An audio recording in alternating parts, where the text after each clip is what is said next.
আমাদের দেশে কতজন অবৈধ বাংলাদেশী আছে এটা আমরা গুনে নিয়েছি। মায়ানমার থেকে প্রত্যেক বছর কতজন করে রোহিঙ্গা মুসলিম আমাদের দেশে ঢুকছে সেটাও আমরা গুনছি। আমাদের দেশের মধ্যে কতজন আরবান নকশাল, কতজন টুকরে টুকরে গ্যাং রয়েছে সেটাও আমরা জানি। আমাদের প্রতিবেশী রাষ্ট্র পাকিস্তানের জনসংখ্যা কি সেটাও আমরা জানি, কিন্তু আমাদের দেশ ভারতবর্ষে কতজন মানুষ থাকেন সেটাই আমরা এখন অব্দি গুনে উঠতে পারিনি। জনসংখ্যা গণনা বা জনগণনা যেটাকে বলে সেটা আমাদের দেশে এখনো হয়নি। वाह मोदी जी वाह वाह वाह। প্রতি 10 বছর অন্তর অন্তর আমাদের দেশে জনগণনা হয়। ইতিহাসে এই প্রথমবার হলো যে আমরা আমাদের দেশের জনসংখ্যা গণনা করলাম না। 1881 সাল থেকে শুরু করে 2011 সাল অব্দি কন্টিনিউয়াসলি প্রত্যেক বছর জনগণনা হয়েছে। 1947 সালে যখন দেশ স্বাধীন হলো তারপরে দেশের অবস্থা খুব খারাপ ছিল, খুব গরিব ছিল দেশ, কিন্তু সেই সময়ও 1951 সালে জনগণনা হয়েছে। আমরা যখন বাংলাদেশে পাকিস্তানের সাথে যুদ্ধ করছিলাম 1971 সালে, তখনও জনগণনা হয়েছে। 2011 সালের পর 2021 সালে জনগণনা হওয়ার কথা ছিল। সেই বছর করোনা মহামারীকে কারণ দেখিয়ে ভারত সরকার জনগণনাকে পিছিয়ে দেয়। ঠিক আছে, মেনে নিলাম মহামারীর কারণে জনগণনা করা সম্ভব হয়নি, কিন্তু 2022, 2023, 2024 করোনা মহামারীর সময় কুম্ভের মেলা হয়েছে, ভোট হয়েছে, মহারাষ্ট্রের ওই সরকার ভেঙে ফেলা হয়েছে, এত কিছু হয়েছে, কিন্তু জনগণনা করা সম্ভব হয়নি। 2024 সালেও ভোট হয়েছে, কিন্তু জনগণনা করা সম্ভব হয়নি। 2023 সালে অর্থাৎ গত বছর আমরা জানতে পেরেছি যে জনসংখ্যার নিরিখে আমরা চীনকে পেছনে ফেলে দিয়েছি, কিন্তু আমাদের দেশে জনসংখ্যা গুনল কে? এই জনসংখ্যাটা কোনো তথ্য নয়, এটা একটা অনুমান। এই অনুমান করেছে ইউনাইটেড নেশনস। অর্থাৎ ইউনাইটেড নেশনস কিন্তু আমাদের দেশে বাড়ি বাড়ি গিয়ে জনগণনা করে আসেনি। আপনি আমাদের প্রধানমন্ত্রীকে মাঝে সাঝেই এটা বলতে শুনে থাকবেন,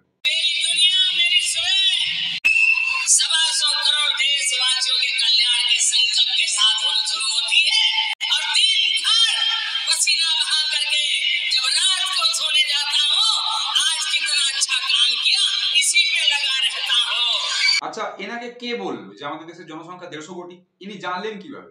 মোদিজি কি বাড়ি বাড়ি গিয়ে জনগণনা করে এসেছেন? আপনার বাড়ি গেছিলেন মোদিজি জনগণনা করতে? আমার বাড়ি তো আসেননি। একটা দেশের জনসংখ্যা কত সেটা গণনা করা রাষ্ট্রের একটা একদম ন্যূনতম কাজ। এই কাজটুকুও করে উঠতে পারেনি হিন্দুবাদী দেশভক্তের সরকার। এই সরকারের যে সমস্ত অন্ধভক্তরা রয়েছে, মানে গোবর ভক্ত, তারা মাঝে মাঝে সোশ্যাল মিডিয়াতে এটা বলে থাকে যে আমাদের দেশটা আস্তে আস্তে নাকি মুসলিমদের দখলে চলে যাচ্ছে, মুসলিমদের জনসংখ্যা তো বাড়ছে। তো মুসলিমদের জনসংখ্যা কতটা বেড়েছে বা হিন্দুদের জনসংখ্যা কতটা কমেছে সেটা আমরা জানবো কি করে যদি জনগণনাই না করা হয়?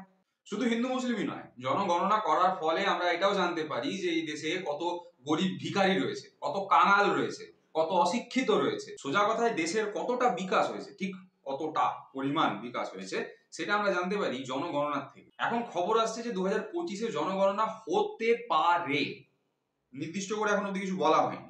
জনগণনা বা পপুলেশন সেন্সাস যে দপ্তর করায় সেই দপ্তরের নাম হলো office of the registrar general and census commissioner of India. এই দপ্তরটা মিনিস্ট্রি অফ হোম অ্যাফেয়ার্স অর্থাৎ ভারতীয় গৃহ মন্ত্রকের অন্দরে কাজ করে।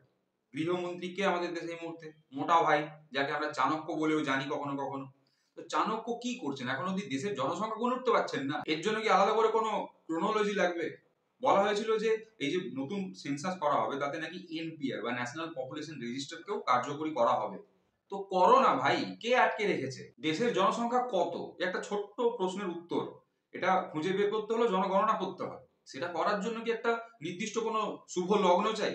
হ্যাঁ, তাহলে বলুক, আমি গিয়ে দিল্লিতে বেনি মাধবশিলের ফুল পঞ্জিকা দিয়ে আসছি। আমি আজকে কেন বলছি জনগণনার কথা? আপনার মনে প্রশ্ন জাগতেই পারে, কি হবে জনগণনা করে? আপনি যদি প্রশ্নটা করেন তাহলে আপনি অশিক্ষার পাঁকে একবারে নিচে ডুবে রয়েছেন, আপনাকে সেখান থেকে তোলা অসম্ভব। আপনার উপরে পদ্ম ফুল গজাতে পারে। একটা ক্লাসে কটা স্টুডেন্ট পড়ছে সেটা যদি আমরা না জানি, বা একটা স্কুলে কতগুলো স্টুডেন্ট পড়ছে সেই তথ্য যদি আমাদের কাছে না থাকে, তাহলে আমরা হিসেব করবো কি করে যে মিড ডে মিলে কতটা চাল লাগবে আর কতটা চাল চুরি হবে? একটা অফিসে কতজন কর্মচারী কাজ করছে তার যদি হিসেব না থাকে, তাহলে বেতন দেওয়ার সময় হিসেবটা হবে কি করে? তেমনি একটা গ্রামে বা শহরে কতজন নাগরিক বসবাস করছেন সেই তথ্য যদি আমাদের কাছে না থাকে, তাহলে আমাদের দেশের সরকার হিসেব করবে কি করে যে সেই এলাকাতে কতগুলো বাড়ি দরকার, কতগুলো রাস্তা দরকার, কতগুলো জলের কল দরকার?